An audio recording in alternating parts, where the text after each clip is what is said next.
আসসালামু আলাইকুম, welcome to Nilmon blog. চলে এসেছি আরও একটি ব্লগ নিয়ে।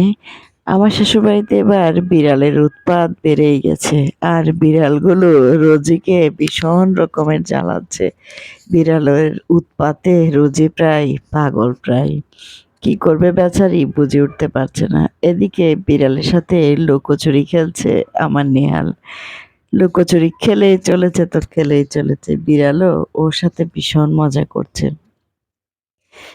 আমরা বাসায় এসে মা মেয়েতে সে যে বলেছিলাম চালের গুঁড়ি শুকিয়েছি গত ব্লগে, এগুলো শহরে নিয়ে যাওয়ার জন্য প্যাকেট করছিলাম।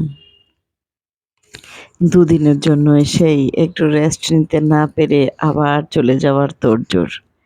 2টা রাত একটু ঘুমিয়েছি, তারপর আবার শহরের উদ্দেশ্যে চলে যেতে হবে।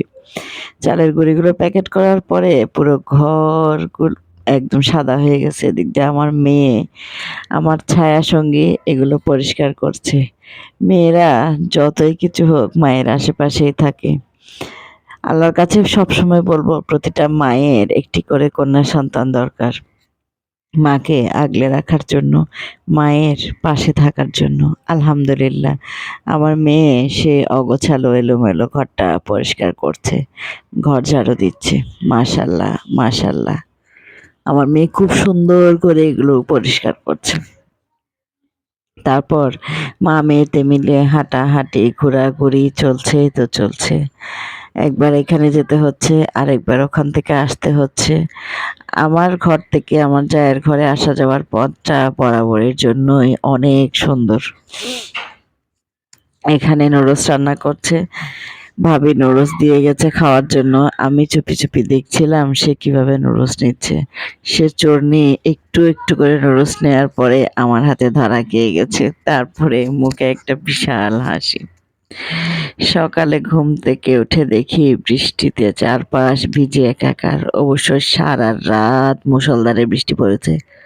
ছোট আপা আর আমি সারা রাত টেনশন করেছি, সকালে যদি বৃষ্টি বন্ধ না হয় আমরা কি করব, কিভাবে যাব, কিভাবে শহরে গিয়ে পৌঁছাবো, সেই টেনশনে সারা রাত ঘুম হয়নি। 5টার সময় উঠে সব কিছু গোছগাছ করে তালা দিয়ে আবার চলে যাচ্ছি।